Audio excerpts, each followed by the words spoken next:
गावे को ताण होवे किसे ताण, गावे को दात जाने निशान।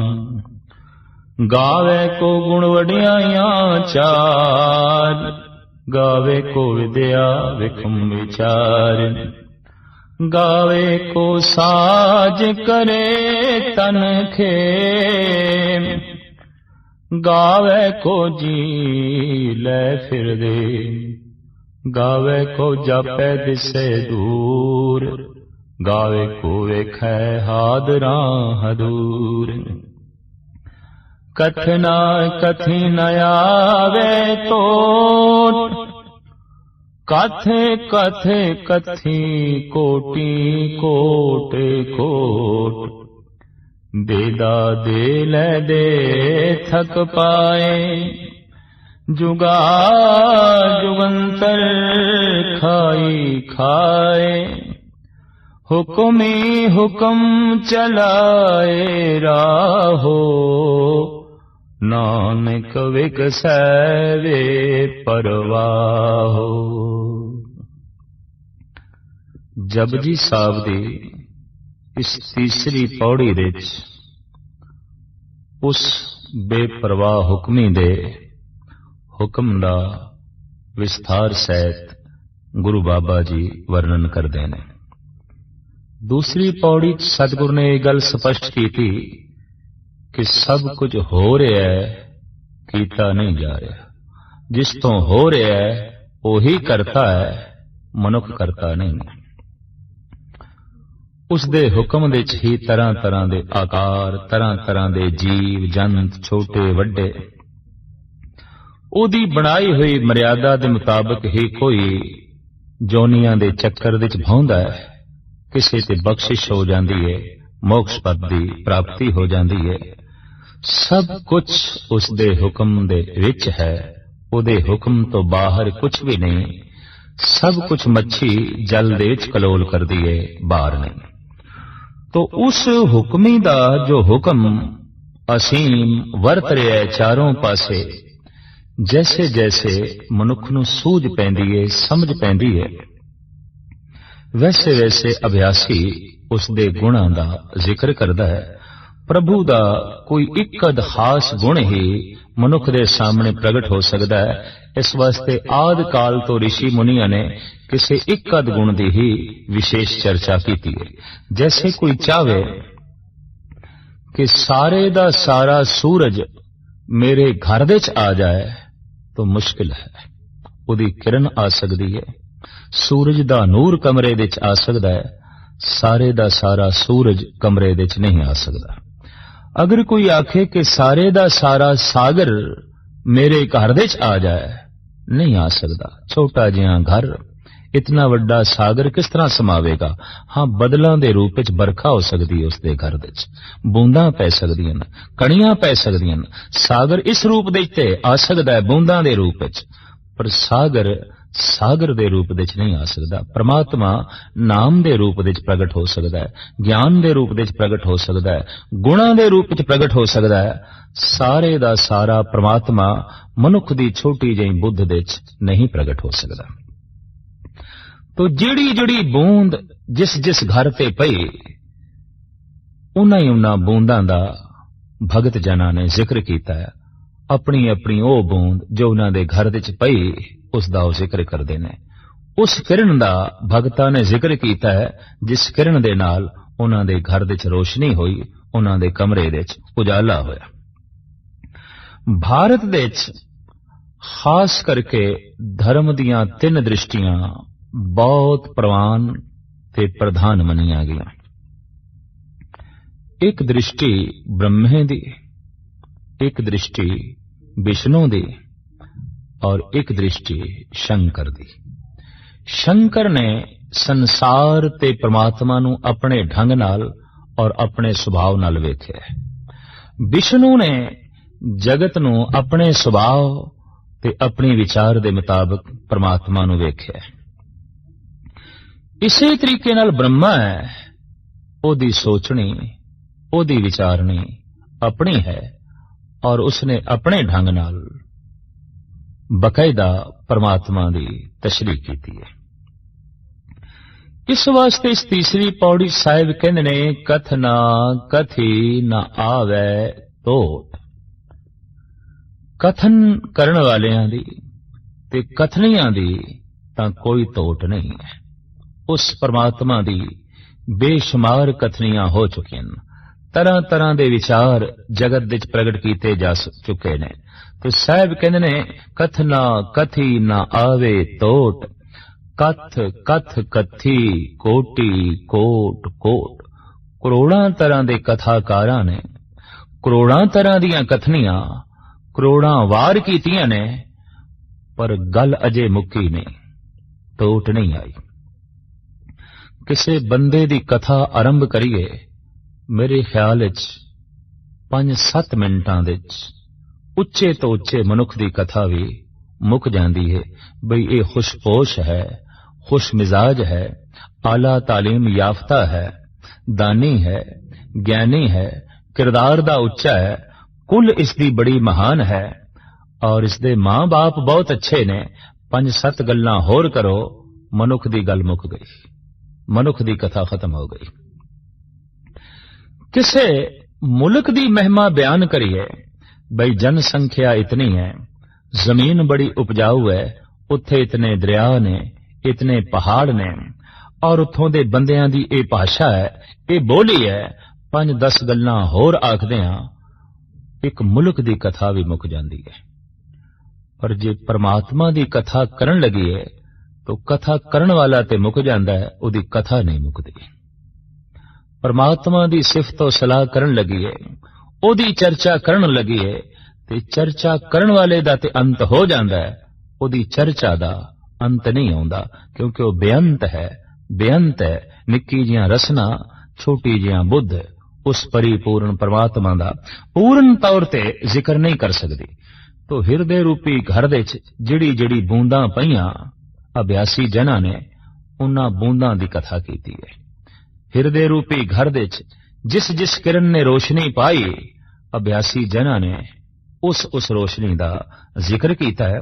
उस हुक्मी दे हुक्म दे जो कुछ हो रहा है, ते जो कुछ हो रहा है उन्होंने वेख वेख के हुक्मी विगसदा पिया है। कथनकारां ने इस ढंग दीयां कथनियां कीतियां ने।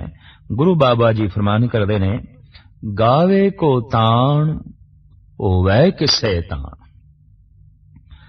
कथन करन दा भी ताण चाहिदा है। ताण तो बिना कथनी नहीं हो सकती, ताण तो बिना समझिया नहीं जा सकता। मनुख दे कोलों कुछ ताण होवे तां ही ये कुछ कर सकता है। शरीर दा ताण, बुद्धि दा ताण, कथनी दा ताण, ये सब कुछ चाहिए ने। जैसे कहते ने कि किसी भी विषय नूं कथन करन लगिया 3 गल्लां दा होना बड़ा लाजमी है। शब्द प्रमाण दा होना बड़ा लाजमी है, युक्ति दा होना बड़ा लाजमी है, ते अनुभव दा होना बड़ा लाजमी है। अनुभव है, शब्द प्रमाण नहीं है। शब्द प्रमाण है, पर प्रमाण दे वर्तन दी युक्ति नहीं, ते गल नहीं बनेगी। तो अनुभव भी होवे, शब्द प्रमाण भी होवे, और कथन करन दी युक्ति भी होवे, तां भी साहिब कहंदे ने कि उस परमात्मा दी गल कथन नहीं हो सकती, बयान नहीं हो सकती। जितने भी शब्द प्रमाण देंगे अधूरे ने, जितनियां भी उक्तियां युक्तियां वरतांगे सब अधूरियां ने। तो साहिब कहंदे ने अगर किसी कोल कथन दा ताण है, किसी को लिखण दा ताण हुंदा है, किसी को कथन करन दा ताण हुंदा है, किसी को शरीर दा इतना ज्यादा बल है कि वो 10 बंदियां दी ताकत कल्ली अपने जिस्म दे च रखदा है। वख वख ये ताण ने। किसी को मानसिक ताण हुंदा है, जैसे किसी मंत्र दे उसने साधना की है, किसी को रूहानी ताण होंदा है। गरज के हर मनुख कोई ना कोई ताण लेके आउंदा है और अपनी अपनी साधना दे नाल तरह तरह दी ताण मनुख वधा लेंदे ने।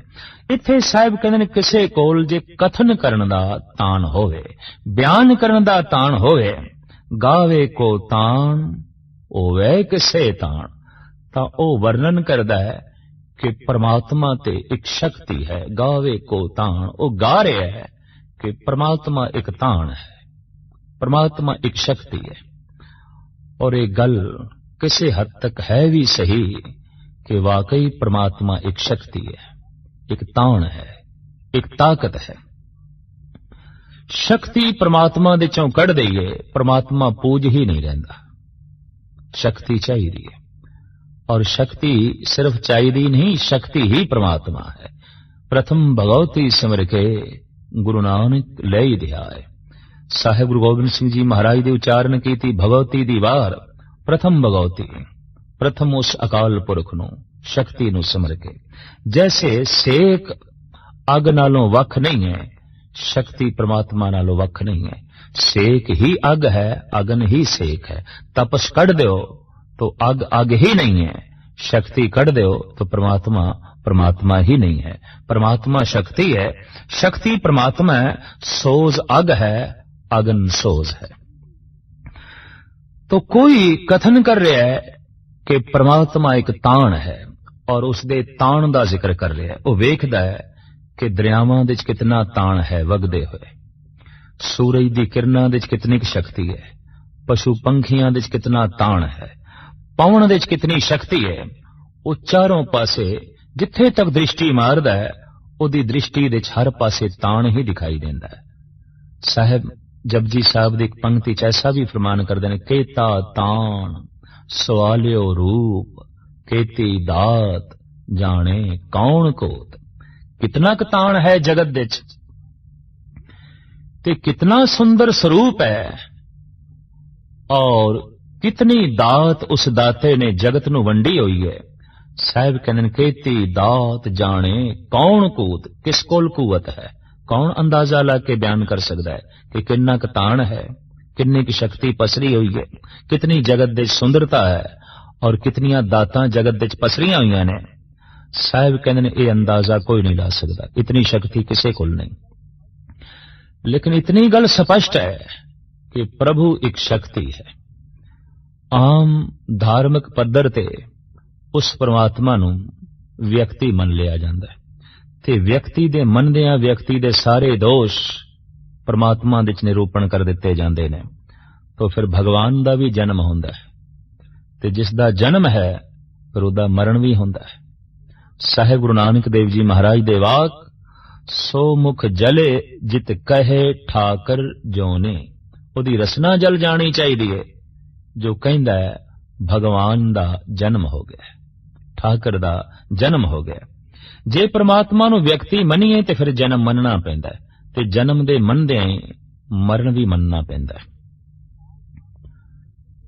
तात मात भी मनने पैंदे ने, जात पात भी मननी पैंदी है जो उसनूं व्यक्ति मन लईए। और फिर यह भी मनना पेगा वो स्त्री है कि पुरुष है, क्योंकि व्यक्ति दे ये दो रूप ने। व्यक्ति सर्ब ठौर भी नहीं है, व्यक्ति सर्वकाल भी नहीं है। तो व्यक्ति दियां ये सारियां कमजोरियां परमात्मा नाल जोड़नियां पैणगियां अगर परमात्मा नूं व्यक्ति मन लईए। और व्यक्ति सर्वव्यापक नहीं है। सतगुरु कहंदे ने वो एक भगवती है, शक्ति है, ताकत है, पसरी हुई है। पर ऐसी ताकत जो सत्य है, सदैवी है, ऐसी ताकत जो अत्यंत सुंदर है, और ऐसी ताकत जो परम प्रकाश है। भाव उसनूं पता भी है कि मैं हाँ, वो जड़ नहीं है, वो ठोस नहीं है, वो अति कोमल ते अपनी होंद दा ज्ञान रखण वाली है। तो साहिब कहंदे ने जे किसे कोल कथन करन दी शक्ति है, किसे कोल सोचण दी शक्ति है, ते वेखण दी शक्ति भी होवे, तां ओ कह रहा है कि परमात्मा एक शक्ति है। उन्होंने हर पासे पसरी हुई शक्ति दिखाई देंदी है। बदलां दी गर्जन दे च, सागर दी लहरां दे च, पहाड़ां दे च, दरियावां दे च, मनुख दे अंदर, पशु पंखियां दे अंदर, वगदी पवन दे अंदर, चारों पासे वो जिथे तक दृष्टि मारदा है शक्ति ही शक्ति दिखाई देंदी है। तो साहिब कहंदे कोई ते इस ढंग नाल कथन कर रहा है, गावे को ताण होवै किसे ताण। पर जितनी मनुख दी दृष्टि आउंदी है, सृष्टि उतनी ही आउंदी है, और जैसी दृष्टि होवे वैसी ही सृष्टि आउंदी है।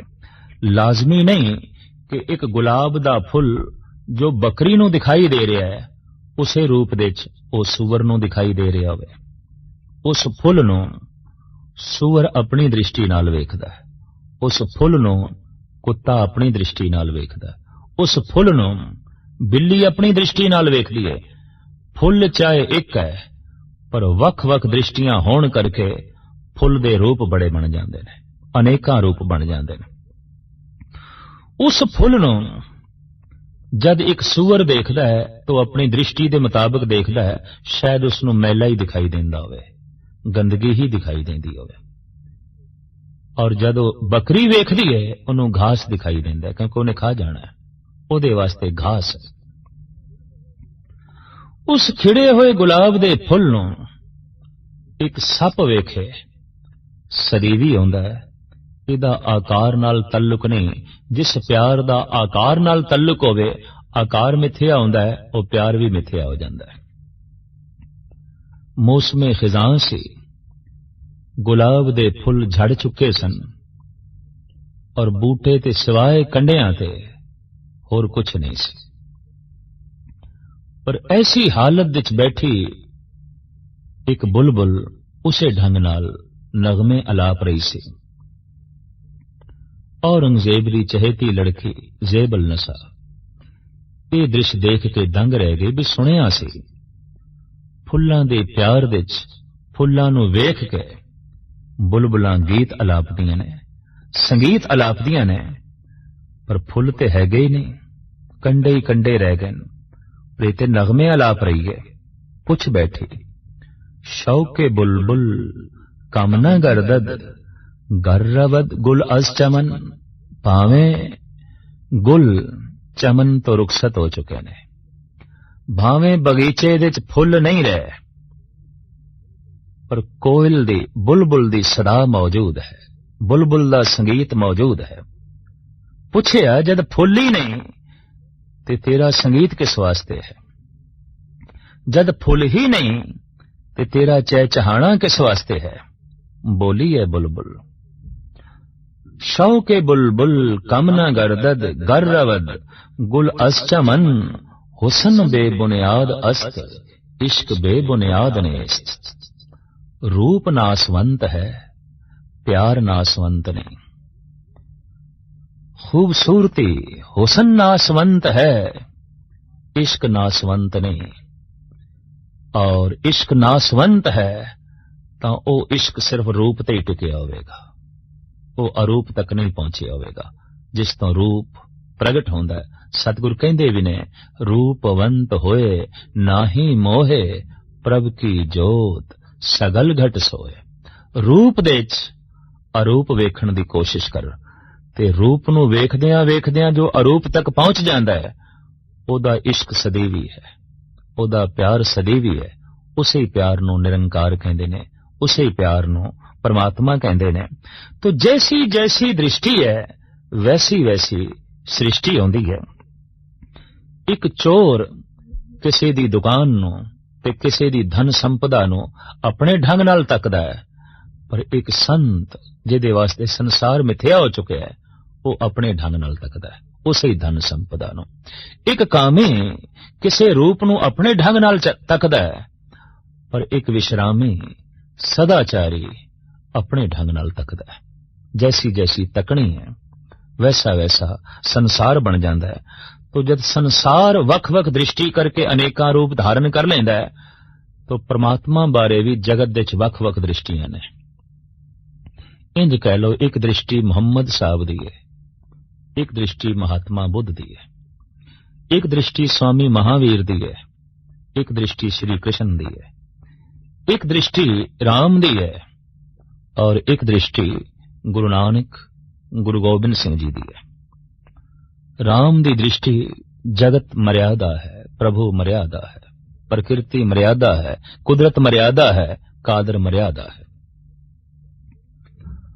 उस परिपूर्ण परमात्मा तक पहुंचने वास्ते मर्यादा दे जीवन नूं ढालना बहुत लाजमी। इस वास्ते उस अवतारी पुरुष दा ना ही पै गया मर्यादा पुरुषोत्तम। सब कुछ मर्यादा दे च है। सागर मर्यादा दे च, धरती मर्यादा दे टिकी हुई, और दरिया मर्यादा दे चल रहे हैं, पवन मर्यादा दे चल रही है, जीवन जन्म मरण सब मर्यादा दे चल रहे हैं, रात थित रुत्तां मौसम सब मर्यादा दे चल रहे हैं। इस वास्ते प्रभु जो है वो मर्यादा है, परमात्मा जो है मर्यादा है। मर्यादा की इतनी वड्डी चर्चा की थी, मर्यादा का इतना प्रचार किया कि आप दा नां ही पै गया मर्यादा पुरुषोत्तम। ओ पुरुष उत्तम जिहदी जिंदगी दे विच मर्यादा प्रधान है, मर्यादा सिरमौर है। लेकिन कृष्ण की दृष्टि अपनी है, बिल्कुल विपरीत राम तो। इस वास्ते आप नूं मर्यादा पुरुषोत्तम नहीं आख्या गया, आप नूं लीला पुरुषोत्तम आख्या गया। धोबी ने लाछन लाया है सीता ते, इल्जाम लाया है ये अपवित्र है, तो मर्यादा बन चुकी सी। प्रजा दूषण लाएगी, राजे नूं गल मननी पैगी, राजे नूं झुकना पेगा। तो झुकना पिया राम नूं, सतवंती सीता नूं घरों कढना पिया। दार्शनिक फिलोसफर ते लीला दी दुनिया विच रहण वाले पुरुषां नूं ये मर्यादा नाकाबले कबूल होवेगी, क्योंकि ऐसी मर्यादा कि सच नूं भी घरों कढना पै। भारत विच जद भी किसी सतवंती नारी का जिक्र किया जाए तो सीता नूं सिरमौर रखना पैंदा है, सीता नूं सब तो अगे रखना पैंदा है। पर सीता वास्ते भी राम दे घर जगह कोई नहीं, सीता वास्ते भी महलां दे कोई थां नहीं, सतवंती सीता वास्ते भी घर दे कोई थां नहीं।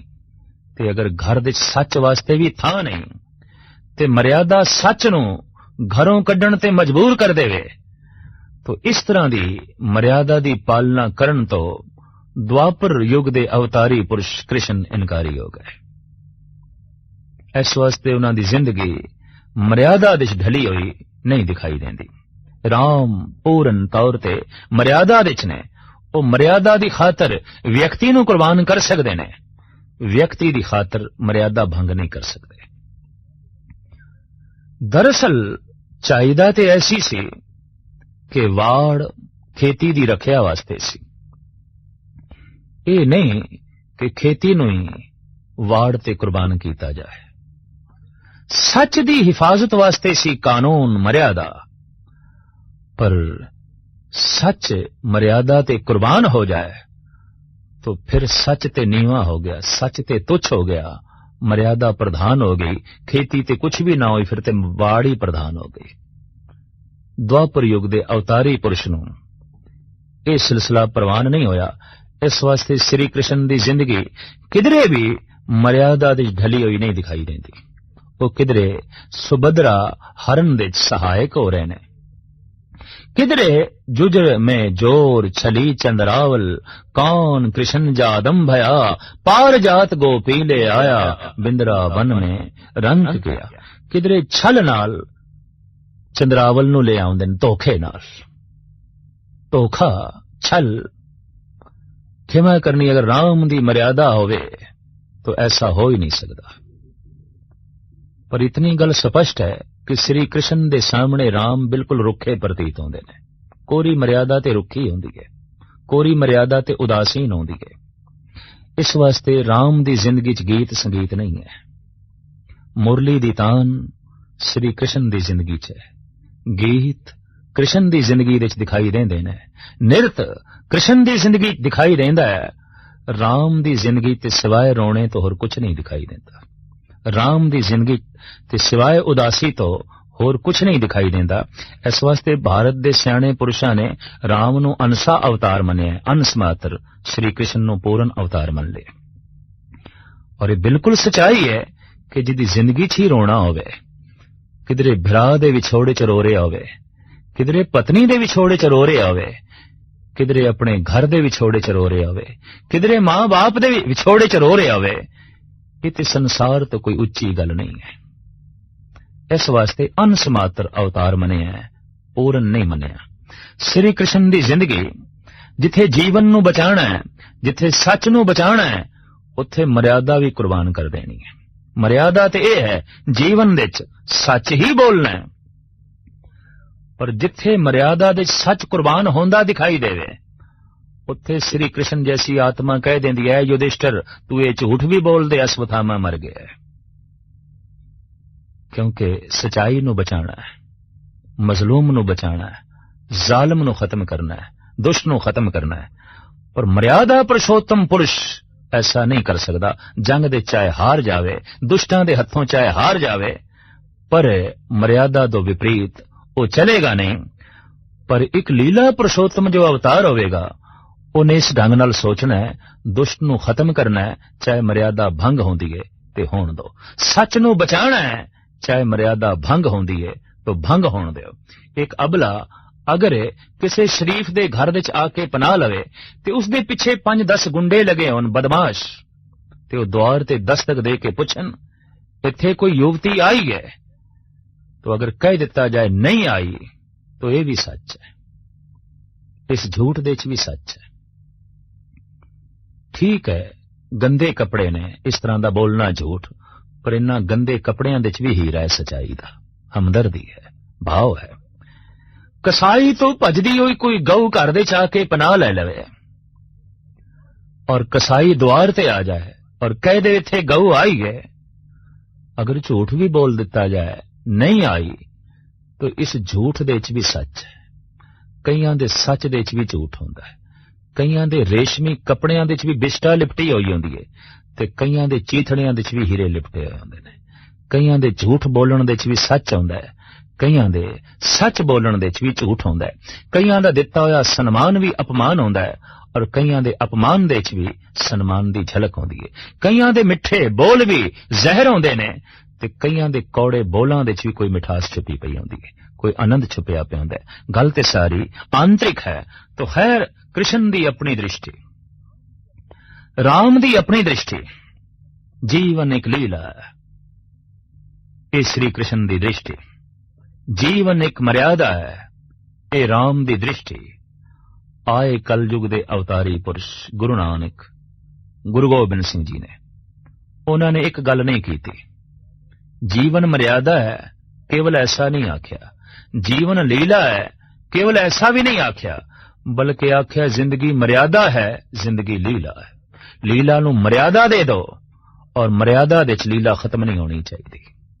जिंदगी एक लीला है, खेल है, पर खेल दी भी ते अपनी मर्यादा होंदी है। चाहे क्रिकेट दा खेल होवे, हाकी दा खेल होवे, फुटबॉल खेडिया जा रहा है, कबड्डी खेडी जा रही है, कुश्तियां हो रही हैं, दंगल हो रहा है, पर खेल दी भी ते अपनी मर्यादा है। ये ठीक है कि खेल है, वास्तविक उत्थे कुछ नहीं है। ये गल वखरी है कि कई दफा बंदा खेल नूं भी वास्तविक रूप दे देंदा है और खेल दा सारा मजा गवा देंदा है। जैसे दो मुल्क खेडदे पए होण क्रिकेट, हाकी, तो कह दिता जांदा फलाना मुल्क हार गया, फलाना मुल्क जित गया, तो खेल भी मुल्कां दी हार बन गई, खेल भी मुल्कां दी जित बन गई। ये खेल नहीं, ये ते खेल भी जंग बन गई, ये ते खेल भी लड़ाई बन गई। फलाना मुल्क हार गया, फलाना जित गया, फलानी कौम हार गई, फलानी जित गई। महापुरुष दा ते जीवन ऐसा होंदा है, वो ते जंग नूं भी खेल बना छड़दा है। मैदान जंग दे विच गुरु गोबिंद सिंह जी महाराज दे सिंह सूर में दुष्टां नूं मार मार के गिरा रहे ने, लेकिन एक पानी पिला के फिर खड़ा कर रहे हैं। पकड़ के गुरु गोबिंद सिंह जी दी हजूर पेश किया गया। महाराज, इन्नी मेहनत नाल मार मार के गिरांदे सी, ये दुष्ट बागी पैदा हो गया साडे विच, जो पानी पिला के फिर खड़ा कर देंदा है। सतगुर ने गलवकड़ी च ले लिया, आखे निरा पानी ना पिलाया कर, ये मरम पट्टी भी कर दिता कर। ये ते खेल हो गई जंग, जिन्नू मारना है उन्होंने जवाना है, जिन्नू खत्म करना है उसे नाल ही हमदर्दी। दरअसल जख्म नू कटना है, जख्मी नू नहीं कटना। फोड़े नू कटना है, मरीज नू नहीं कटना। बुराई नू कटना है, बुरे नू नहीं कटना। साहिबा ने फरमान जो कीता है, उस हुक्म नू समझना है जो नाल लिखिया होया है, उस हुक्म नू जानना है जो साडे रोम रोम दे चल रहा है। समझदे आई झूठ दी कंध टुट जाती है और सच तक मनुख अपड़ जाता है। हुक्म दे अनंत पसारा हो रहा है, और जितना वड्डा हुक्मी है उतना ही वड्डा उसका हुक्म है। कथन तो बरे, बयान तो परे। फिर भी कथनकारा ने उस हुक्म दियां कुछ न कुछ कथनियां कीतियां ने। जैसे कि सतगुरु दी पंक्ति है, कथना कथी न आवे तोट, कथ कथ कथी कोटि कोट कोट। अनेकां तरह दे कथाकारां ने अनेकां तरह दियां कथनियां अणगिणत वार कीतियां, लेकिन कथा मुकी नहीं, कथा दी तोट नहीं आई। उन्हां अनेकां कथनियां दे चों जो कुछ विशेष कथनियां ने, सतगुरु उसदा जिक्र करदे ने। गावे को ताण होवै किसे ताण। कोई इस ढंग नाल कथन कर रहा है कि प्रभु एक शक्ति है, अकाल पुरख एक शक्ति है व्यापक।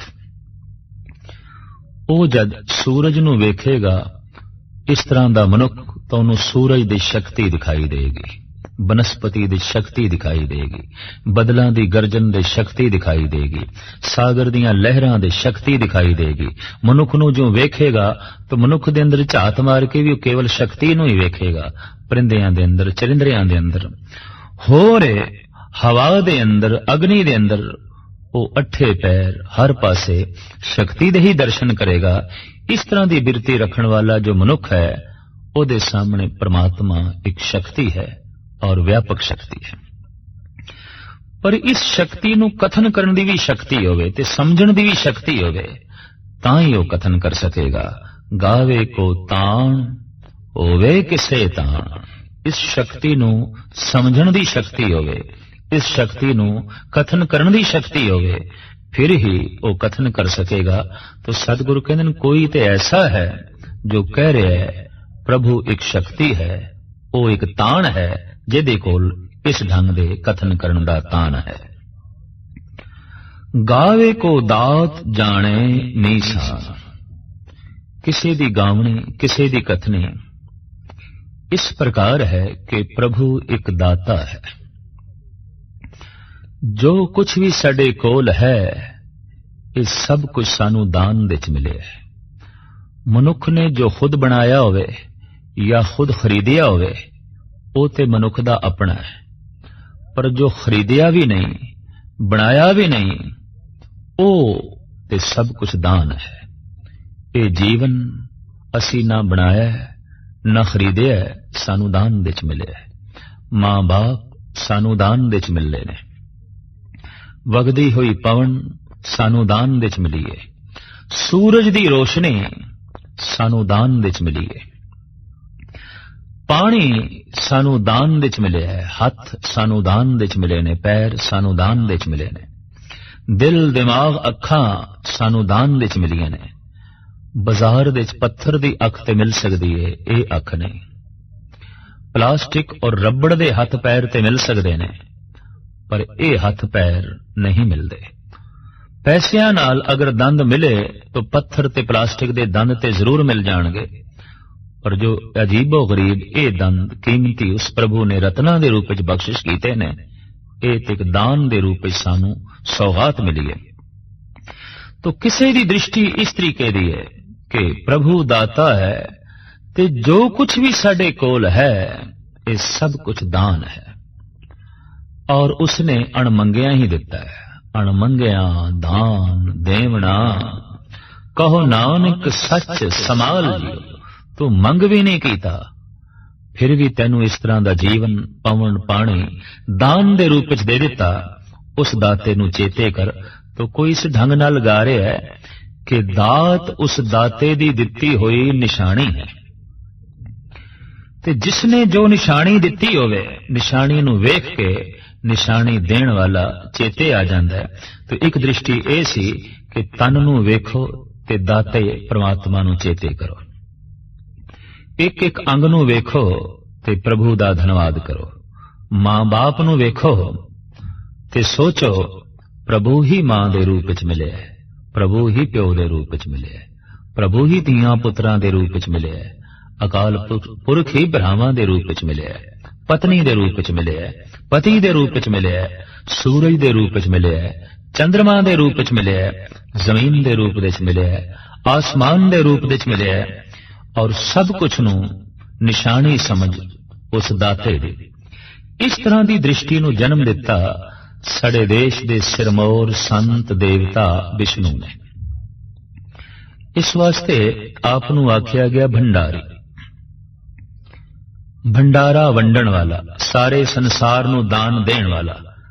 यह ख्याल भारत विच बन गया, जबकि हकीकत यह है कि जिथों सब कुछ दान आ रहा है उस दाते दा ज्ञान कराण वाले ने विष्णु, भंडारी दी सूझबूझ देण वाले ने विष्णु, भंडारी नाल जोड़न वाले ने विष्णु।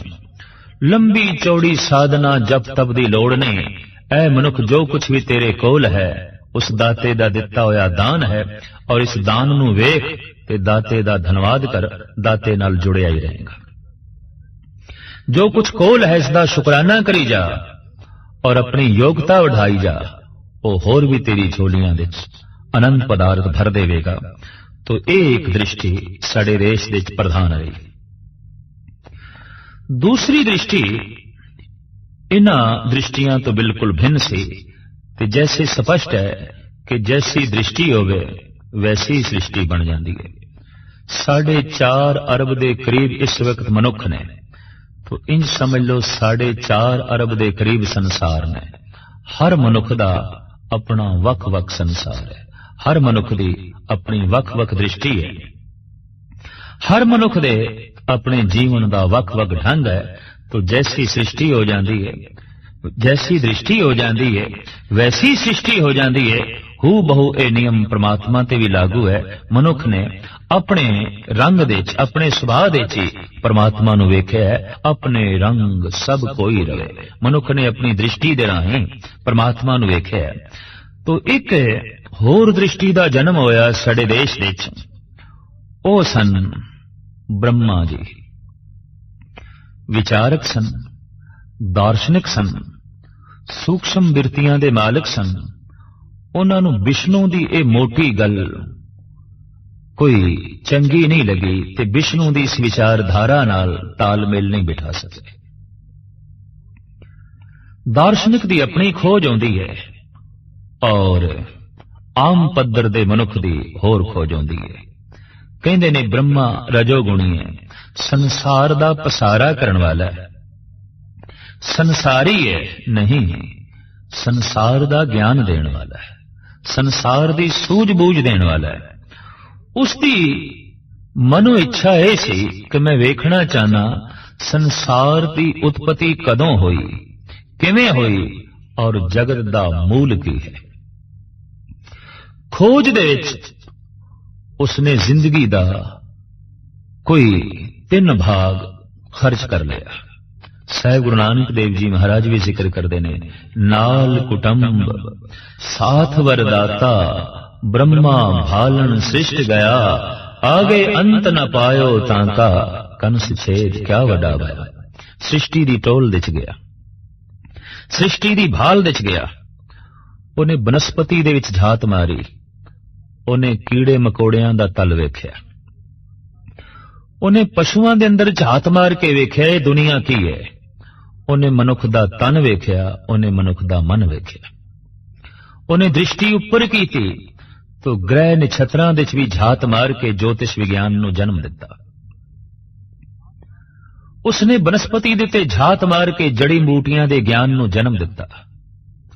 उसने मनुख दे तन दे अंदर झात मार के आयुर्वेदिक नूं जन्म दिता, और उसने मनुख दे मन दे अंदर झात मार के मनोविज्ञान नूं जन्म दिता। उसने आवाज नूं भी समझण दी कोशिश की थी और कह दिता आवाजां 7 तरह दियां ने, तो संगीत दा जन्मदाता भी ब्रह्मा है। उन्हें देखा कि जबान जो रस माणदी है वो कुल 6 ने, तो इस तरह की व्याख्या भी ब्रह्मे ने कर दी। रंग कुल 9 ने, उन्हें रंगां दी बारीकी नूं भी वेख्या। हाँ, 2 रंग मिश्रित करके किसी तीसरे रंग नूं जन्म दिता जा सकता है, 3 रंगां नूं इकट्ठा करके कोई होर रंग उपजेगा, पर मूल रूप दे रंग 9 ने। सूक्ष्म अस्थूल जड़ चेतन दी हर पासे उसने खोज की थी। लभना चाहता सी अंत, लेकिन उसकी अपनी ही काया दा अंत होने लगा। बुढ़ा हो गया, बिरध हो गया। ते उसनू ऐसा महसूस होया कि जिहड़ा मेरे कोल ज्ञान है, ये ज्ञान ते इतना ही है जैसे सागर दे चों एक चम्मच प्राप्त की गई होवे जल दी। खोज दे सारी जिंदगी लग गई, लेकिन संसार दे एक जर्रे दी भी पूर्ण तौर ते खोज ना हो सकी। तो खोज नू सुट के ओदी रसना ते वाक निकले, नेति नेति नेति, ए नहीं है, ए नहीं है, ए नहीं है। जो कुछ मैं खोजा है उस तो होर भी है, होर भी है, परे भी है, परे भी है, ए नहीं है, ए नहीं है। ऐसा कहंदियां कहंदियां बिस्मात दे चला गया, ऐसा कहंदा कहंदा अनंत दे चला गया, ऐसा कहंदियां कहंदियां बेअंत दे चलिया गया। आप दे नाल लकब जुड़िया संसारी, क्योंकि संसार दी बहुत वड्डमुल्ली खोज इसने जगत दे सामने रखी है। शास्त्री सी, विज्ञानक सी, दार्शनिक सी, कवि सी, संगीतकार सी। इस वास्ते कला, ज्ञान, विज्ञान दियां सारियां गल्लां उसने लिखती रूप विच जगत दे सामने रखियां, लेकिन लिख लिख के कह दिता, मैं नहीं लिख सकदा, मैं नहीं कह सकदा, मैं पूर्ण नहीं बयान कर सकदा। और नहीं बयान कर सकदा, इस भाव ने ब्रह्मे नू समाधि दी गोद विच बिठा दिता, बिस्माद रस विच बिठा दिता। तो सतगुरु कहंदे ने एक ए दृष्टि है, गावे को गुण वडियाइयां चार। कोई गा रहा है उस वड्डे दियां सुंदर वडियाइयां दा जिक्र करके, उचारण करके, उसदे गुणां दा उचारण करके कोई इस ढंग नाल सिफत तो सलाह कर रहा है, हे प्रभु तू गुणवान है, तू महान है, तू सर्ब कलां दा ज्ञानी है। इस तरीके दे सुंदर सुंदर गुणां नू लैके ओदियां सुंदर वडियाइयां दा उचारण कर रहा है। गावे को विद्या विखम विचार, इतनी बिखड़ी विद्या उन्होंने सामने रख के प्रभु दे गीत गा रहा है कि आम बंदे दी ते कल्पना दी पहुंच भी नहीं उत्थे। इस ढंग दी बारीक विद्या कईयां महापुरुषां दे बोलां नू पढ़ना ही बड़ा औखा हुंदा है, समझना ते एक पासे, जानना ते एक पासे। और जिसनू समझिया ही नहीं गया ते जिसनू ढंग नाल बोलण दे च भी कुछ दिक्कत महसूस होवे, उन्होंने हिरदे विच थां देनी बड़ी औखी गल है। तो मैं ऐसा देखदा, ब्रह्मे नू कोई बहुती थां इस देश दे च नहीं मिल सकी। समुचे देश दे च जितने विष्णु दे मंदिर ने, जितने शिवजी दे मंदिर ने, उतने ब्रह्मे दे मंदिर नहीं ने। एक दो ही मंदिर ने। कारण दार्शनिक सी, फिलोसफर सी, इसकी पहुंच हर दिमाग तक ना हो सकी, हर दिमाग ब्रह्मा तक ना पहुंच सके। पर हर दिमाग विष्णु तक पहुंच गया। समझ आ गई कि जो कुछ भी मेरे कोल है दात है, ते इस दात नू दाते दी निशानी जान के ओदा धन्यवाद करना है। एक आम गल सी, मोटी गल सी, समझ दे च आ गई, लोकी जुड़ गए। लेकिन ब्रह्मे दी गल विद्या विखम विचार, बड़ी बिखड़ी विद्या, अत्यंत विखम, अत्यंत सूक्ष्म विचारा, जिथे दिमाग दे तंतु ही ढिले पै जान। इस ढंग दी बारीक बेनियां दा जिक्र जद ब्रह्मे ने कीता, तो थोड़े मनुख जो दिमागी तल ते जीवन वाले सन, जो अकल दे तल ते जीवन वाले सन, जो दार्शनिक सन, फिलोसफर सन, कवि सन, साहित्यकार सन, उन्होंने ते ब्रह्मे दी गल प्यारी लगी, चंगी लगी, ब्रह्मे दे साथी बने। बाकी जो इकट्ठ सी वो विष्णु दे आले दुआले इकट्ठा हो गया। जो संसार विच आसक्त सी, संसार विच लीन सी, विष्णु दी गल उन्होंने बड़ी मन भाई कि ठीक है, सब कुछ साडे कोल है, इनू दाते दी निशानी जान के ओदी सिफत सलाह कर दें। तो ब्रह्मे दी दृष्टि ये सी, गावे को गुण वडियाइयां चार, गावे को विद्या विखम विचार। कोई गा रहा है ओदियां सुंदर सुंदर वडियाइयां नू, गुणां नू लैके, और अत्यंत बिखड़ी विद्या नू, सूक्ष्म विद्या नू सामने रख के ओदी सिफत सलाह कर रहा है, ओदी विचार कर रहा है। इस तो इलावा एक होर दृष्टि ते एक होर कथनी दा जन्म होया। ओ सी ए, गावे को साज करे तन खे, गावे को जी लै फिर दे। इस दृष्टि के जन्मदाता ने शंकर शिव जी, उन्होंने हर पासे मुरझाए हुए फुल ही दिखाई देंदे सन।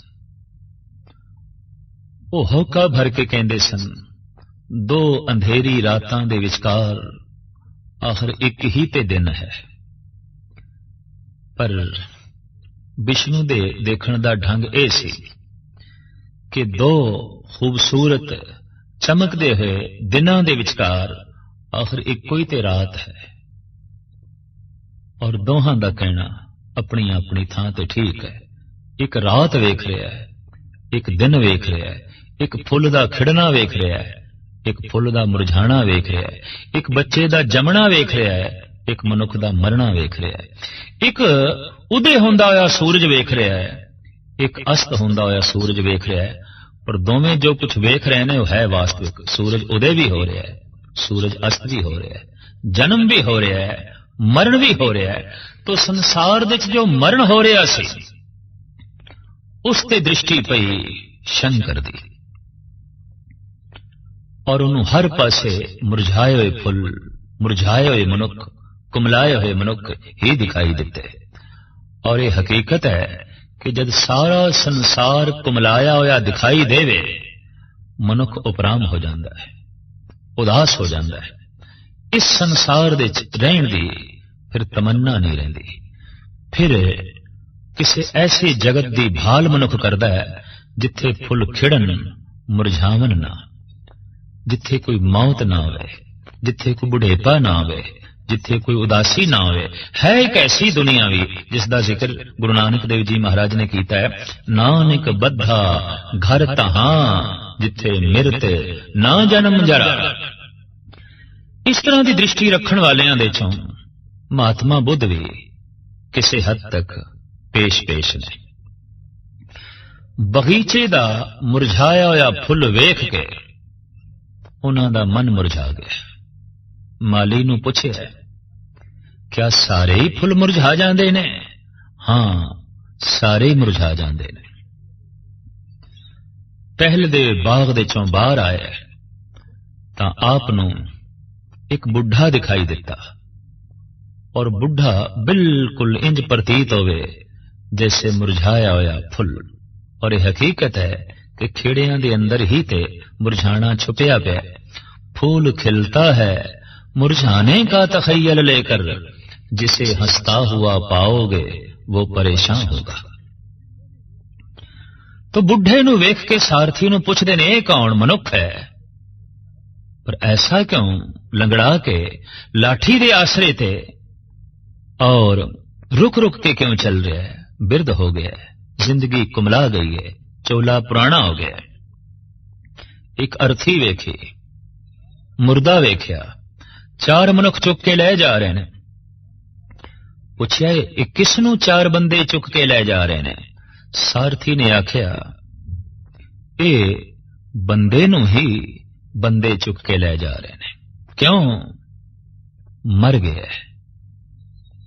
तो सिद्धार्थ कहने लगे, क्या मैं भी मर जावांगा? मजबूर होके सारथी ने कहा, जो जमदा है वो मरदा है। रसना तो बोल निकले सिद्धार्थ दे, फिर मैं मर गया। जिस ढंग दा मैं जीवन जी रहा सी मैं मर गया। जिस तरह की जिंदगी मैं बतीत कर रहा सी उस तो मैं मर गया।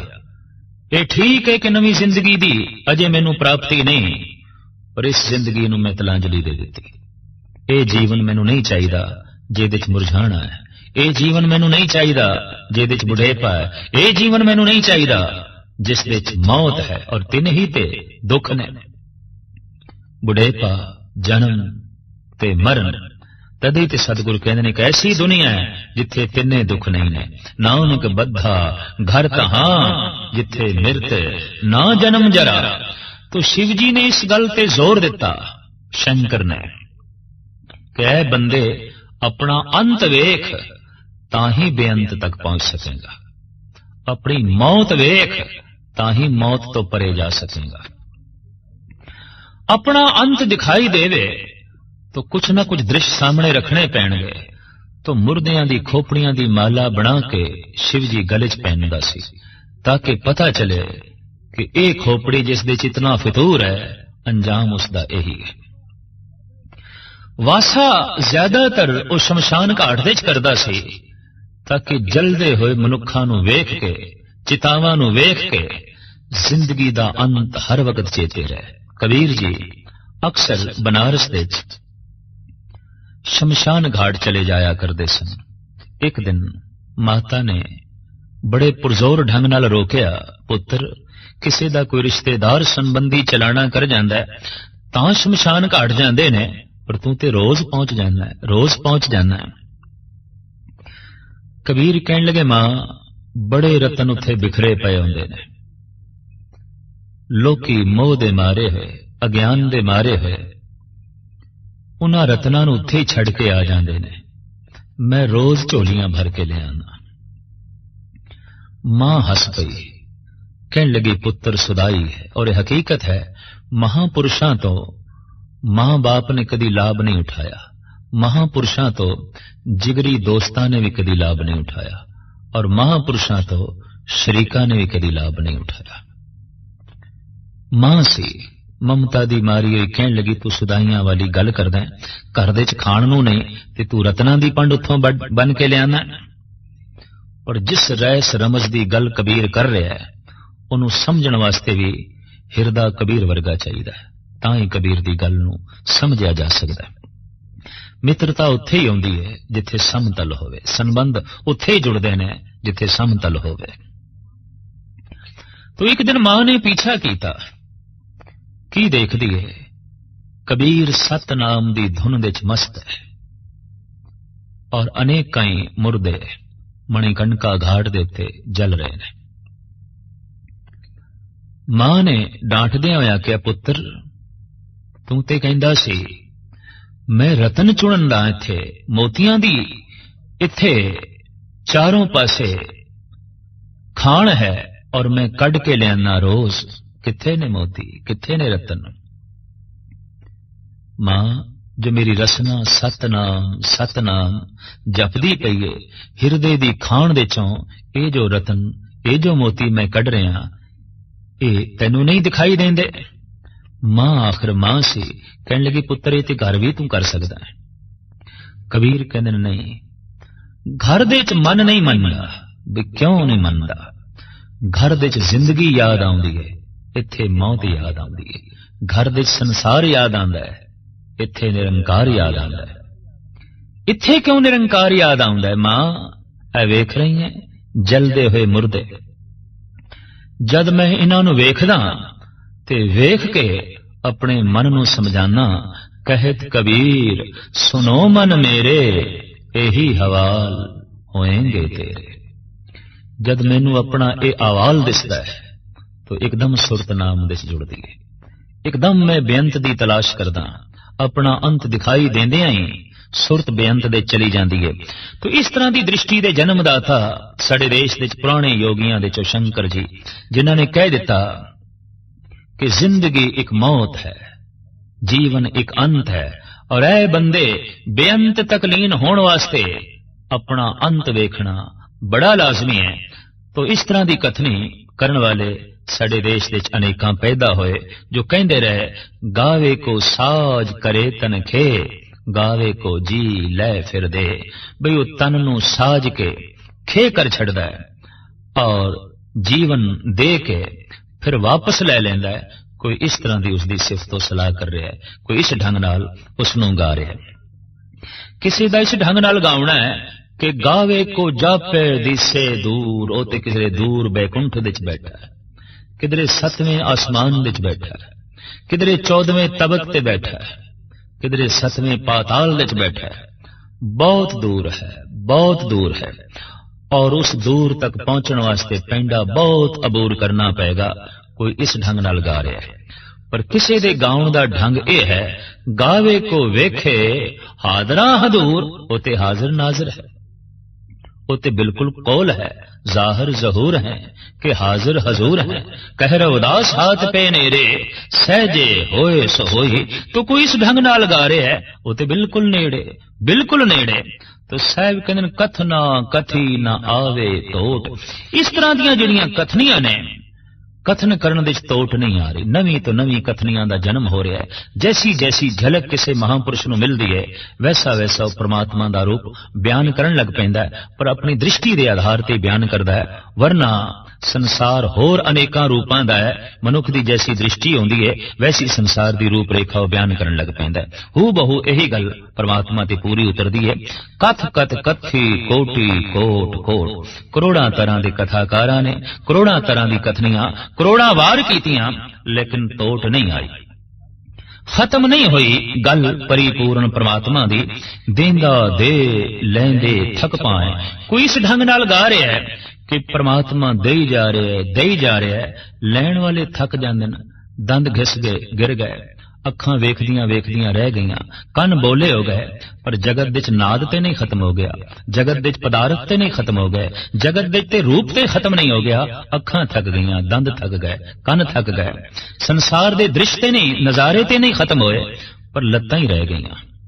जगत विच होर वस्तुआं ते पदार्थ रंगीन महफिलां ते खत्म नहीं होईयां, पर हत्थां दे छुण पकड़न दी समर्था ही नहीं रही। हाथ ही जो है थक गए, तो देंदा दे लैंदे थक पाए, जुगा जुगंतर खाई खाए। कोई इस ढंग नाल गा रहा है, जुगा जुगंतरां तो जीव खा रहे ने, दाता देई जा रहा है, लैण वाले थक जांदे ने, देण वाला देंदिया नहीं थकदा। हुक्मी हुक्म चलाए राहो, नानक विकसे वे परवाहो। ओ हुक्मी अपने हुक्म दे अंदर सारे जीवां नूं चलांदा है, ते सारे जीवां नूं चलदे होया वेख के ओ विगसदा है, ओ खिड़दा है और खुश होंदा है। नानक विकसे वे परवाह, ओ वे परवाह अपनी साजी सृष्टि नूं वेख के खिड़दा है, खुश होंदा है।